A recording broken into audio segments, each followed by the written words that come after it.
만을 높여드리며 살아계신 예수님의 이름으로 기도하옵나이다. 아멘.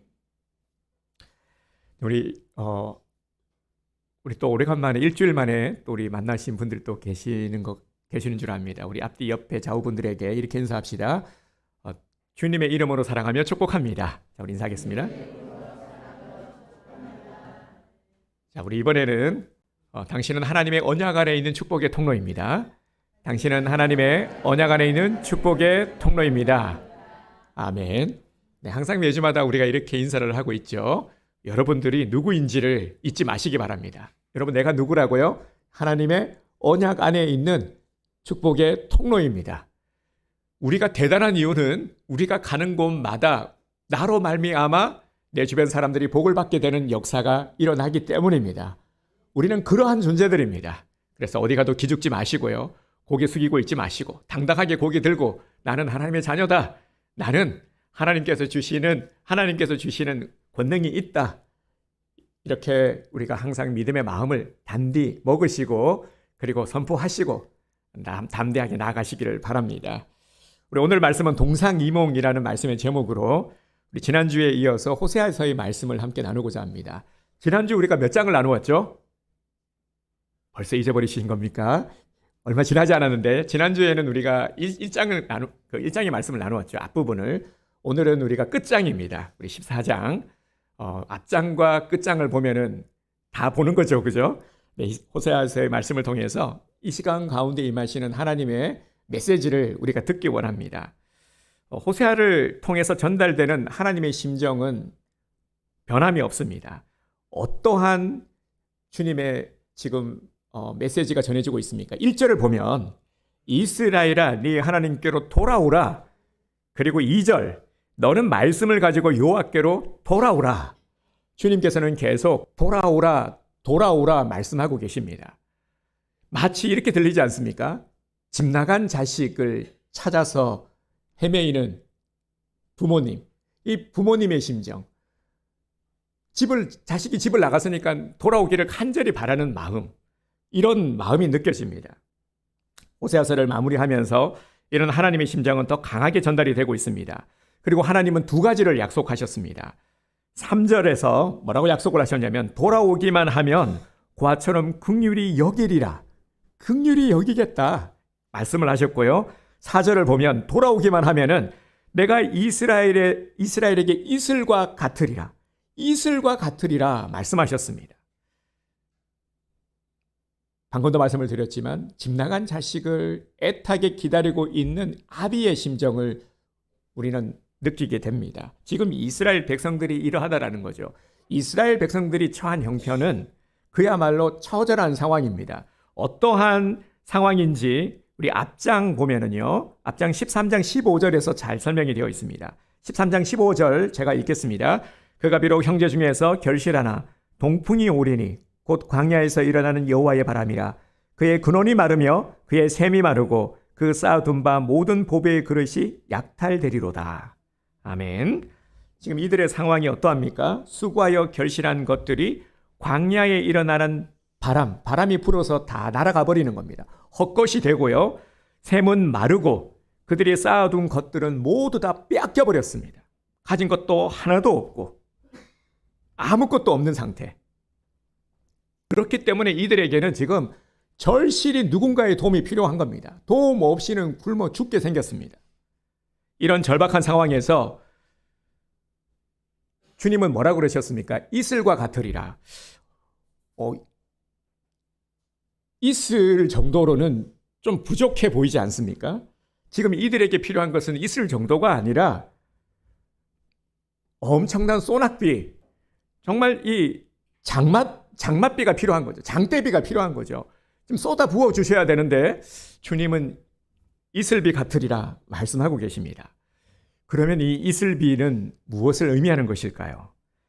이슬을 알고 계시죠? 밤사이의 지표면이나 식물 위에 내리는 작은 물방울을 의미합니다. 그런데 이런 이슬로는 지금 이 바닥난 이들의 삶을 채울 수 없습니다. 아무런 도움을 줄 수가 없죠. 그런데 왜 하나님께서는 이들이 처한 상황을 너무나도 잘 알고 계시면서 겨우 이슬과 같이 임하겠다 말씀하시는 걸까요? 만일 지금 우리 성도님들이 이러한 이스라엘의 형편과 같은 그런 처지에 있다라면 이 말씀이 임했을 때 주님 이슬이 어디입니까? 이슬이라도 좋습니다. 감사합니다. 하면서 받아들이실까요? 아니면 아유 하나님 너무 째째하시게 그게 뭡니까? 겨우 이슬이 뭡니까? 됐거든요? 하실 것 같습니까? 그러면 도대체 왜 하나님은 이스라엘 백성들에게 이슬과 같이 임하겠다 말씀하시는 걸까요? 오늘 이 말씀을 어떻게 우리가 받아들여야 될까요? 하나님께서 내가 이스라엘에게 이슬과 같으리니 말씀하신 것은 자기 백성들을 향한 하나님의 사랑을 가득 담은 표현입니다. 4절을 보겠습니다. 내가 그들의 반역을 고치고 기쁘게 그들을 사랑하리니 나의 진노가 그에게서 떠났음이니라. 아멘. 고치고 기쁘게 그들을 사랑하리니 말씀하고 있습니다. 자기 백성을 고치겠다라는 건 뭡니까? 부모에게 있어서 집 나간 자식은 참 야속하죠. 너무 무심하고 참 속상합니다. 하지만 고친다라는 것은 어떻게든 내가 찾아서 다시 회복시키겠다라는 포기하지 않는 아비의 심정을 잘 표현하고 있는 것이죠. 고치고 기쁘게 그들을 사랑하시어서 돌보시고 다시 일으켜 세우겠다, 다시 회복시키겠다 하는 이 회복의 음성인 것입니다. 이슬이라는 표현이 성경에 보면은 많이 나와 있습니다. 14-15구절 정도 되는 걸로 알고 있는데요. 성경에서 이슬이라는 단어가 쓰일 때 보면 주로 이 이슬은 하나님의 은혜와 축복을 상징하는 단어로 쓰입니다. 이 원문에 보면 이슬이 담다, 숨기다, 가리우다라는 의미를 내포하고 있습니다. 그러니까 이슬이라는 의미가 이슬과 같이 임하신다라는 것은 덮어주시고 숨겨주시고 가리워주시는 하나님의 따뜻한 사랑을 의미하는 것입니다. 밤새 내리는 이 이슬을 무엇으로 막을 수가 있겠습니까? 계속해서 이슬은 계속해서 내리지 않습니까? 쉼없이 말이죠.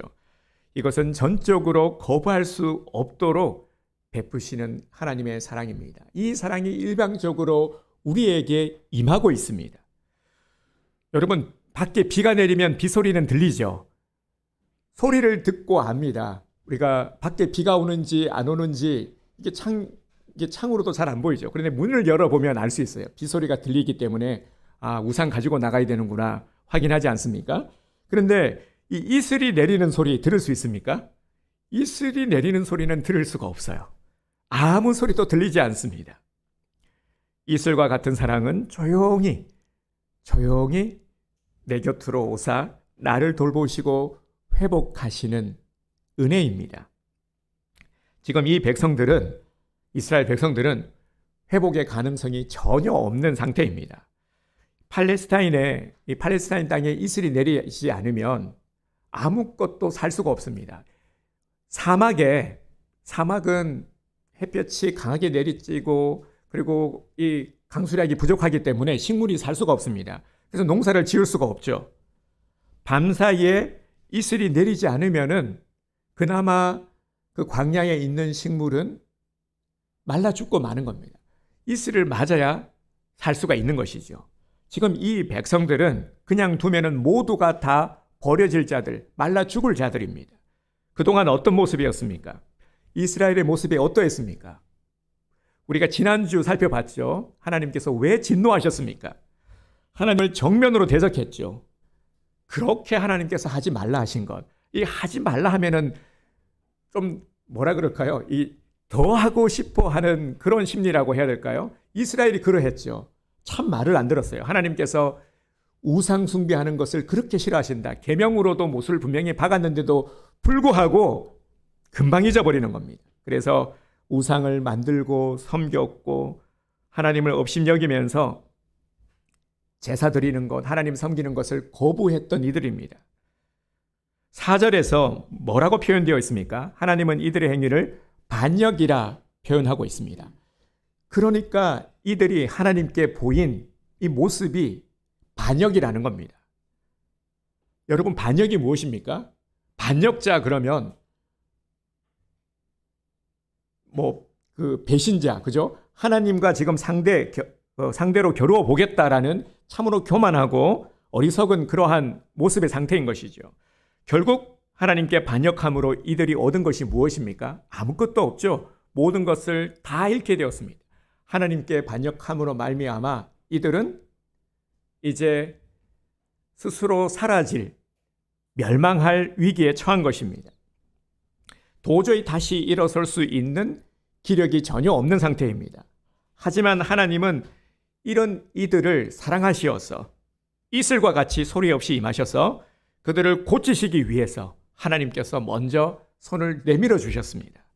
내가 그들의 반역을 고치고, 여러분 이 구절만 본다면 이 구절은 모순되는 구절입니다. 사실 이 문장으로서 성립되는 구절이 아니죠. 반역한다와 고친다라는 것은 전혀 어울리지 않습니다. 반역을 했는데 고치다니요. 이는 하나님만 하실 수 있는 일입니다. 그럼에도 하나님께서는 이들을 사랑하셨어요. 왜 사랑하시는 거죠? 왜 이렇게 이다지도 말을 듣지 않는데, 기회를 여러 번 주었는데도 불구하고, 그래도 왜 사랑하시는 거죠? 여러분, 그 이유가 무엇입니까? 그래요. 자식이기 때문에요. 자식이기 때문에. 우리가 부모된 분들은 잘 아실 겁니다. 집 나간 자식 왜 찾습니까? 그럼 이제 집구석에 들어오지 말라고 그래. 호적에서 파버려. 이럴 부모 안 계시잖아요. 그죠? 왜 찾습니까? 자식이기 때문에. 미워도 자식이기 때문에. 하나님의 사랑은 이렇게 임하고 있는 것입니다. 자식이기 때문에. 그래서 고치시려는 겁니다. 하나님은 지금 이들을 살리시려는 겁니다. 하나님께서 고치시면 누구도 감당할 수 없는 강한 자로 세워지게 됨을 믿으시기 바랍니다. 하나님의 사랑은 오늘 우리들에게도 동일하게 이슬과 같이 임하고 있습니다. 이슬과 같은 이 사랑은 오늘 우리들에게도 동일하게 임하고 있습니다. 우리는 잘 알지 못해요. 이슬이 내리는 소리를 듣지 못하는 것처럼 하나님의 사랑, 하나님의 은혜가 우리에게 늘 임하고 있다는 것을 우리는 잘 알지 못합니다. 그래서 우리가 말씀을 들어야 되고요. 또 그래서 정말 주님의 이 은혜를 생각할 수 있는 이 여유를 가져야 되는 것입니다. 자꾸 기억을 해야 하는 것이죠. 안 그러면은 잊어버리니까요. 여러분 잊지 맙시다. 하나님의 사랑은 동일하게, 공평하게 오늘 우리 모두에게 임하고 있습니다. 소리 없이 조용히 계속해서 쉼없이 우리에게 임하고 있습니다. 그 거부할 수 없는 은혜, 전적인 하나님의 사랑이 바로 이슬과 같이 임하는 주님의 은혜인 것입니다. 하나님의 이슬과 같은 사랑은 아무도 흔들 자가 없습니다. 이 사랑이 나를 넘어지지 않게 합니다. 세상을 살아갈 수 있게 합니다. 5절을 보겠습니다. 내가 이스라엘에게 이슬과 같으리니 그가 백합화 같이 피겠고 레바논 백향목 같이 뿌리가 박힐 것이라. 아멘. 여러분 이황 선생님 아시죠? 우리 조선 중기 학자로 유명했던 이 이황 선생님. 이황 선생님이 지은 시조에 보면 뿌리 깊은 나무는 바람이 불어도 넘어지지 않는다 하는 말이 있습니다. 워낙 유명한 말이라 여러분 다들 잘 알고 계시죠? 저도 이제 출처를 찾아봤어요. 이 뿌리 깊은 나무는 바람이 불어도 넘어지지 않는다. 이게 용비어 천가에 나온 건지 헷갈려가지고 찾아봤더니 이황 선생님 시조에 나오는 문구더라고요. 이슬 같은 하나님의 사랑은 이 이슬 같은 그 사랑으로 백성들은 레바논의 백향목 같이 이 뿌리가 튼튼히 박힐 것이라 말씀하셨습니다. 성경에 보면 이 백향목이라는 나무가 여러 번 등장을 하죠. 백향목은 침엽수인데요. 엄청나게 큰 고목입니다. 높이가 무려 40m까지 자라고요. 그리고 폭이 10m 정도 되는 엄청난 고목인데 잎이 푸르고 진액이 마르지 않으며 향기가 좋아서 고급 자재로 쓰이던 나무였습니다. 그래서 이 백향목이 최고였던 것이죠. 이 최고의 나무로 지어진 성전이 바로 예루살렘 성전입니다. 이렇게 훌륭한 나무로 성장을 할 수 있는 비결이 무엇이냐면은 바로 그 뿌리에 있습니다. 그래서 뿌리 깊은 나무가 살 수 있고 그리고 가지가 뻗어 나가려면은 반드시 뿌리가 깊이 박혀 있어야 되는 것입니다. 그래서 모든 악조건들을 견디고 영양분을 공급할 수 있게 되는 것입니다. 여러분, 이런 성경의 표현들을 하나하나 잘 새겨보시기 바랍니다. 하나님의 사랑이 이슬과 같이 내리시고요. 그리고 그 백성들에게는 든든한 뿌리가 되어주셔서 계속해서 영양분을 공급해 주시고 아무도 흔들 수 없도록 지탱해 주시는 겁니다. 그리고 모두에게 쓰임 받을 수 있는 귀한 제목으로 만들어 주시겠다. 주님께서는 약속하고 계십니다. 이 사랑이 우리를 강하게 만듭니다. 6절을 보겠습니다. 그의 가지는 퍼지며 그의 아름다움은 감람나무와 같고 그의 향기는 레바논 백향목 같으리니. 아멘. 가지가 퍼지며 아름다움은 감람나무 같아 하셨습니다. 나무에 그 열매가 많이 맺히려면은 가지가 무성히 뻗어야 되죠. 그래야 그 가지에서 가지가 힘을 얻고 많은 열매를 맺게 되는 것입니다. 이제 하나님은 하나님의 백성들이 건강하고 능력 있는 자들로 세우시고 그리고 앞으로 이들을 통해서 정말 건강하게 세워진 자녀들을 통해서 많은 일들을 이루겠다 주님께서는 약속하셨습니다.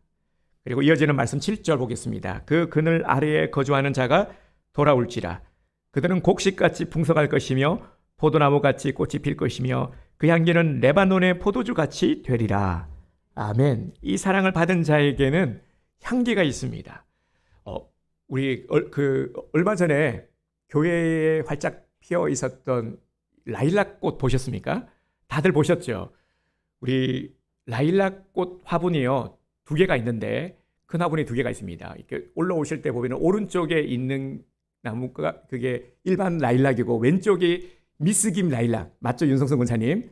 네, 윤성선 군사님이 제게 알려주셨는데 네, 이름이 참 재밌죠. 미스김 라일락. 네, 똑같은 라일락인데요. 향기가 달라요. 이 향기가 교회 계단을 이렇게 올라올 때면은 향기가 이렇게 싹 들어오는 겁니다. 향기가 너무 좋아가지고 제가 그 발걸음을 멈추고 향기를 한참 맡고 올라온 적이 많았었는데요. 너무 라일락 향기가 좋았거든요. 그 향기가 참 진동할 때 너무 좋았는데 하나님은 이렇듯 이 꽃과 향기를 더할 것이라고 하셨습니다. 이 꽃향기를 맡을 때의 그 향이 주는 그 기쁨 아마 경험해 보신 분들은 아실 겁니다. 그죠? 이렇게 그 꽃과 향기가 더할 것이다. 레바논은요. 그리고 여기 보면은 레바논의 포도주가 소개되어 있는데 그리고 향기가 나오죠. 레바논은 고대로부터 포도주 생산으로 아주 유명한 지역이었습니다. 그런데 특히 유명한 것이 뭐냐면은 좋은 포도주는 또 그 향이 좋나 봅니다. 그래서 레바논의 포도주는 특유의 향으로 아주 유명했습니다. 하나님께서 이슬같이 임하시면 꽃이 활짝 피고 그리고 그 꽃 향기가 진동하여서 주변을 기쁘고 행복하게 하는 이러한 은혜를 누리게 되는 것입니다. 8절을 보겠습니다. 에브라임의 말이 내가 다시 우상과 무슨 상관이 있으리요 할지라 내가 그를 돌아보아 대답하기를 나는 푸른 잣나무 같으리. 아멘. 이 사랑을 받은 자는 풍족하여져서 부족함이 없게 되는 것입니다. 푸른 잣나무 같이 되리라 말씀하셨습니다. 여러분, 잣나무와 소나무는 솔방울을 가졌지만 잣나무 솔방울 안에는 많은 열매가 숨겨져 있습니다. 이제 하나님께서는 그 백성들 안에 숨겨진 놀라운 일들을 행하실 것이다 약속하십니다. 그들이 결단코 줄이지 않으며 많은 자를 먹여 살리는 복의 사람이 될 것이다 약속하셨습니다. 이렇듯 이슬과 같은 이러한 은혜가 없이는 아무것도 할 수가 없는 것입니다. 8절 하반절 네가 나로 말미암아 열매를 얻으리라 하리라. 아멘. 나로 말미암아 열매를. 여러분 이 구절을 놓치지 말아야 됩니다. 열매는 나로 말미암아 우리가 하나님께서 주시는 은혜의 열매임을 알아야 합니다. 이슬 같은 은혜라고 결코 가볍게 보거나 우습게 여겨서는 안 됩니다. 하나님의 임하심은 우리가 보기에는 지극히 평범한 이슬 같지만 그 이슬 안에는 전능자의 능력과 권세가 함께 하심을 믿으시기 바랍니다.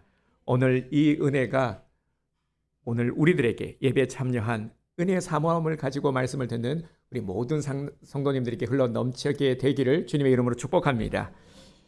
5월 가정의 달을 맞아서 우리는 말씀을 통해서 특별히 우리의 영적 아비 되신 하나님의 은혜를 먼저 생각해야 됩니다. 항상 우리의 순서는 하나님입니다.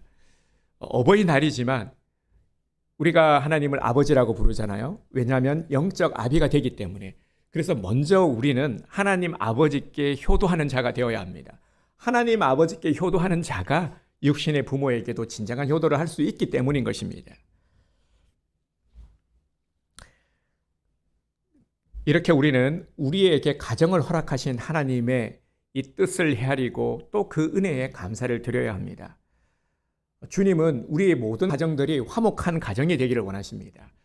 하나님께서 우리에게 가정을 주신 것은 또 이를 통해서 하나님께서 뜻하신 바가 있기 때문입니다. 먼저는 아비 되시는 이 아버지의 심정을 우리가 육적인 아버지가 됨으로 말미암아 가정에서 가정을 이루고 아비가 됨으로 말미암아 헤아릴 수 있기 때문입니다. 보이지 않는 하나님을 우리가 사랑할 수 있는 방법들을 알게 되고 그 은혜의 깊이를 더욱더 가정 가운데 체험하게 되는 것입니다. 자녀들을 양육하면서 그 아비의 심정을 우리가 느낄 수 있게 되는 것이지요. 그래서 이를 통해서 우리가 아버지 하나님을 더욱 사랑할 수 있게 되고 또 우리에게 가정을 허락하심으로 말미암아 우리가 가정의 행복을 통해서 기쁨을 우리에게 주님께서는 선물해 주셨습니다. 그래서 하나님께서 허락하신 이 가정을 우리는 화목한 가정으로 믿음의 가정으로 잘 세워가야 하는 것입니다. 이것이 하나님의 뜻입니다. 오늘 이 시간에는 특별히 우리가 우리 육의 부모님들을 하나님께서 우리에게 허락하신 부모님들을 우리가 생각하기 원합니다. 제가 어머님 되시는 우리 성도님들을 위해서 특별히 시 한 편을 준비했습니다.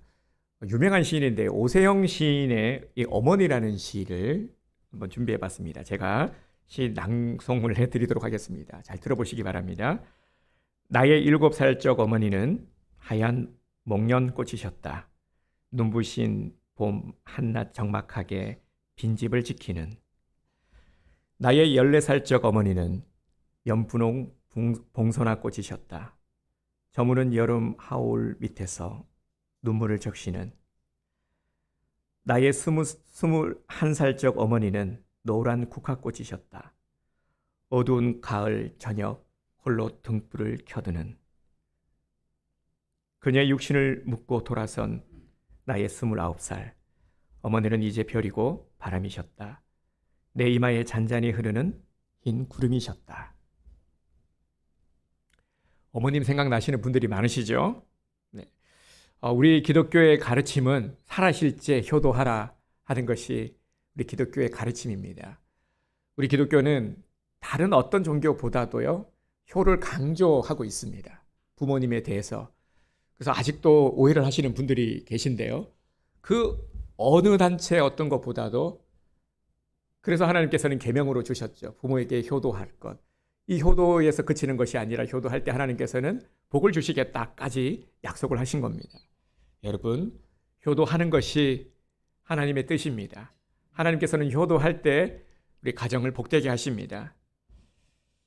그래서 우리는 정말 이 부모님에게 효도할 수 있는 늘 이 은혜를 생각하는 마음을 잊지 말아야 됩니다.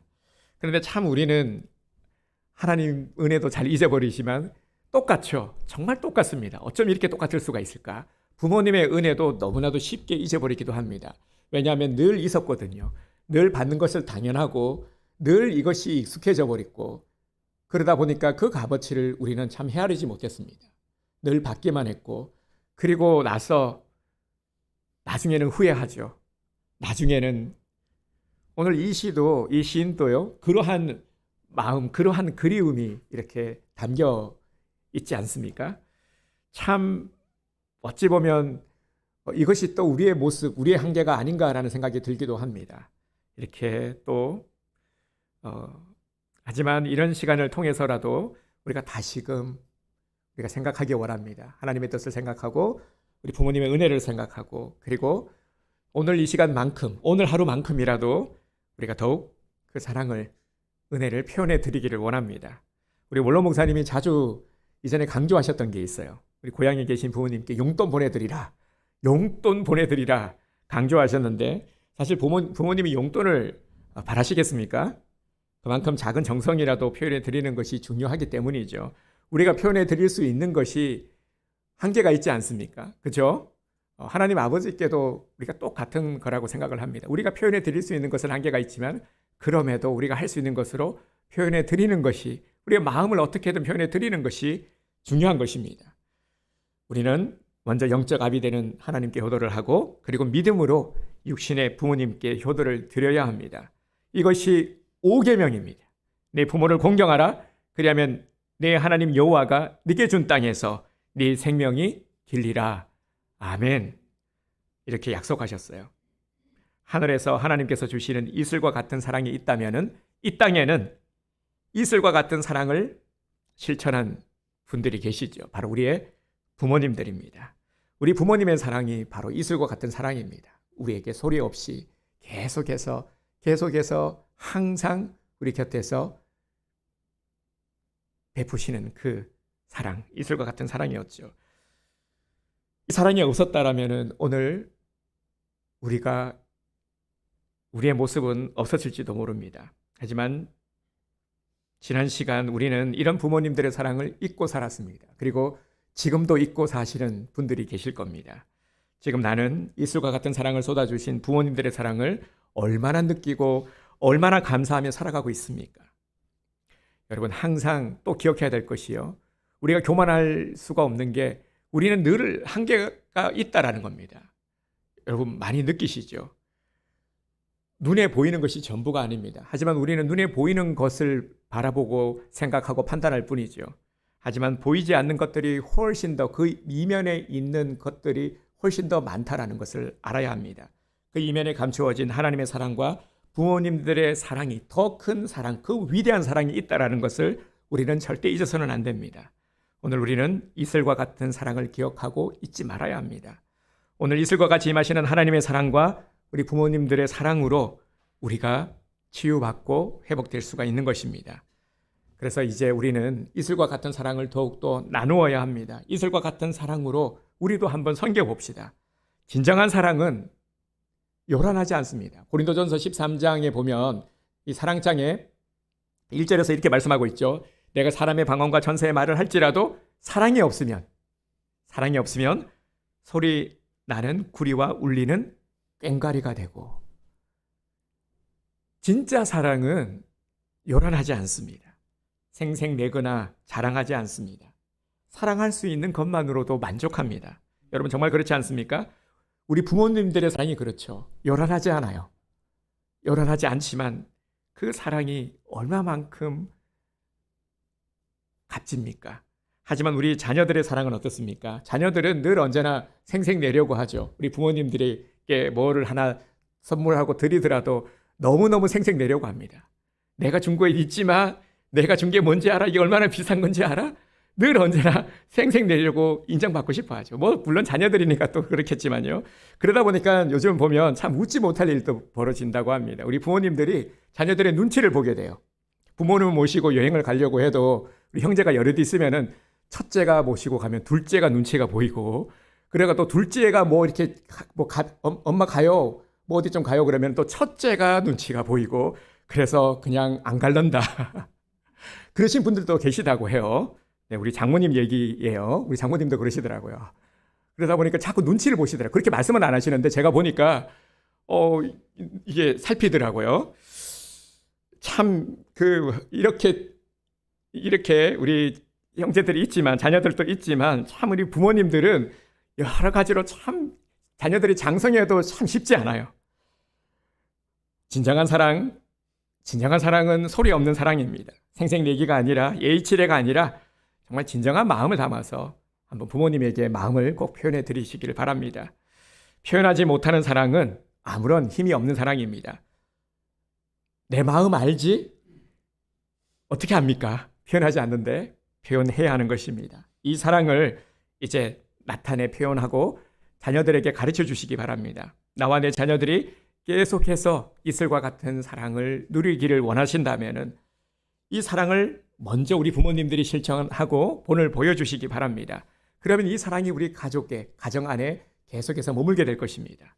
하나님은 우리 가정이 이렇게 화목하고 행복한 가정이 되기를 원하십니다. 그래서 회복시키기 원하십니다. 계속해서 우리들에게 말씀하고 있죠. 돌아오라. 다시 나의 품으로 돌아오라. 다시금 신앙 테두리 안으로 돌아오라. 말씀하고 계십니다. 우리 자녀들에게도 말씀하고 계십니다. 돌아오라. 내 품 안에 있거라. 믿음 안에서 사회생활을 하거라. 이 험악한 세상을 살아갈 수 있고 승리할 수 있는 비결은 믿음의 가치관을 가지는 것이다. 믿음으로 나아가야 승리할 수가 있어. 내가 너를 도울 수 있어. 계속해서 말씀하고 계십니다. 그런데 하나님은 이러한 꿈을 가지고 우리들에게 말씀하시는데 우리는 다 저마다의 꿈을 꾸고 있죠. 돈 많이 벌어야지.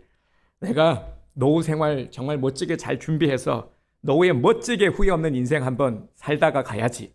이렇게 말씀하시는 분들이 많으세요. 그리고 또 나만의 버킷리스트를 만들어서 내가 이거 다 해보고 죽어야지. 이것이 다 나쁘다라는 것은 아닙니다. 그런데 우리는 우리만을 생각하시는 하나님을 절대 외면해서는 안 됩니다. 결국 하나님이 우리 복의 근원 되심을 잊지 말아야 합니다. 우리가 무엇을 하더라도 하나님을 통해서 내게 주어지는 것이 복이요 누림이 되어야 하는 것입니다. 그래서 우리 한 가지 결단하기를 원합니다. 하나님의 꿈을 우리의 꿈이 되도록 합시다. 하나님의 꿈이 나의 비전이 되어야 합니다. 하나님은 우리에게 이슬과 같은 사랑을 통해서 향기 나는 인생을 만들어주고자 하십니다. 정말 멋들어진 인생을 우리에게 만들어주고자 하십니다. 우리 온드림교회 모든 우리 성도들이 정말 삶의 향기 진동하는 삶이 되기를 주님의 이름으로 축복합니다. 그리고 우리 온드림교회 모든 우리 가정들이 주님 주신 은혜와 사랑으로 충만하고 더욱 화목해지는 복된 가정